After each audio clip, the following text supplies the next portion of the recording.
Greetings to you this day. This is Michelle Strickland, and I'm coming to you today with my daily theology lesson. It's my daily meditation that I do for myself. I record it and release it because maybe somebody else out there can get something out of it. It's something that I do for myself, because I want to be a better principled person. I focus out of three major religious texts: the Bible, the Quran, and a Buddhist text. I'm in an introductory Buddhist text called The Shape of Suffering, and it deals with dependent co-arising. But no this, there's no that. I try to rotate each of the texts at least twice a week, sometimes less, sometimes a little bit more, depending on how I'm led to meditate each day.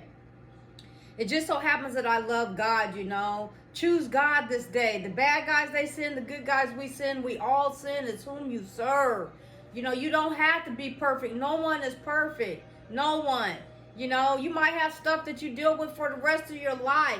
But if you're going to struggle with it, come over to God's team and He'll help you get through it. You might always have to deal with it or be something you always have to think about and be concerned about sometimes. But if you're going to struggle with God on His team with it. And love yourself. Don't give up on yourself, even if you lost everything.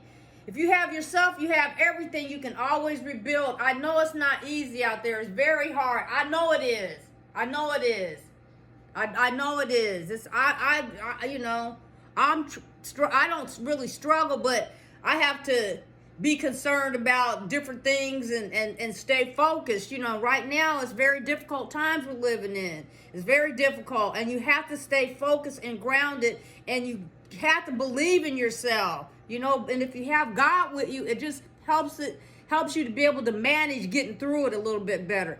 But anyway, we're back on the rotation for The Shape of Suffering. And so with The Shape of Suffering, the Buddhist text, I only read a little bit at a time because it's so complex, okay? You have to go back and look at what dependent co-arising deals with. Like I said, it's without no this, there's no that.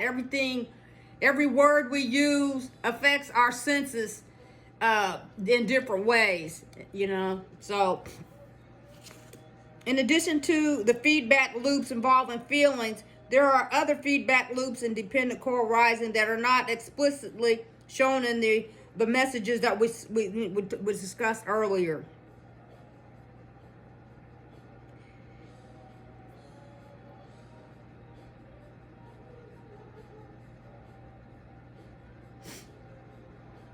I'm trying to, they have different sightings on here.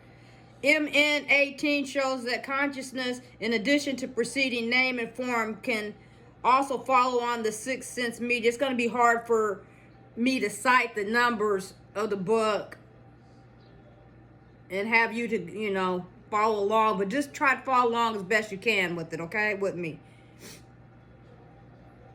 Perception, in addition to its appearance and fabrication in name and form, can also follow on feeling and as shown in another sighting, and it's like S109, and that's a form of an alternative locus for craving. Dependent on I informs, I consciousness arises. The meaning of the three is contact. With contact as a requisite condition, there is feeling. But one feels, one perceives. Labels in the mind.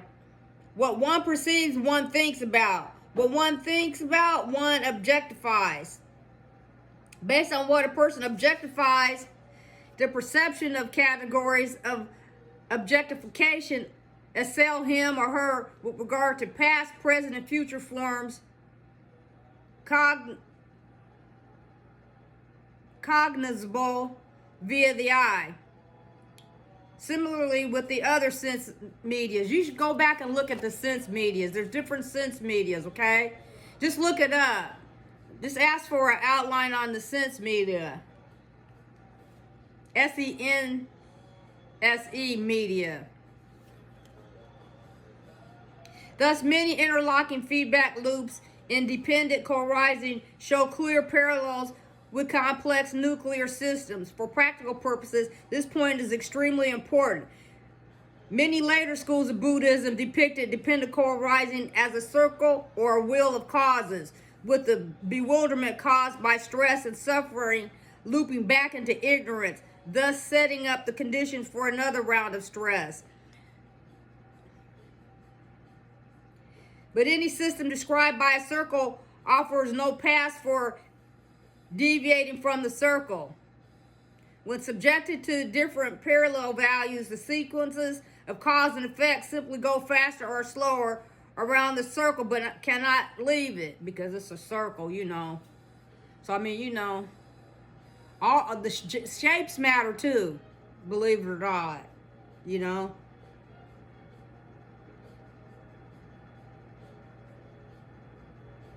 A system with many feedback loops, however, does offer alternative paths for intensifying or lessening the efforts of the system by shifting it into alternative basins of attraction in which it exhibits distinct modes of behavior.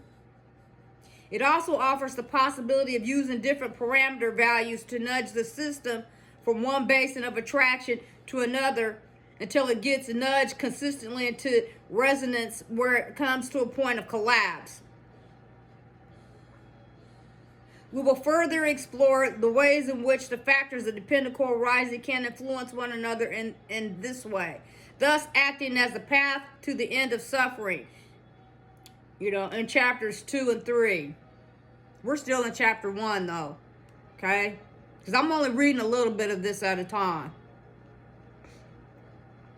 I'm going to stop right there. Go back and look, because some of the stuff we've already talked about, and if you haven't really been following along, but the basics is dependent core rising without no this, there's no that. Every word that we use has an effect, positive or negative, and it affects our senses, the senses, you know.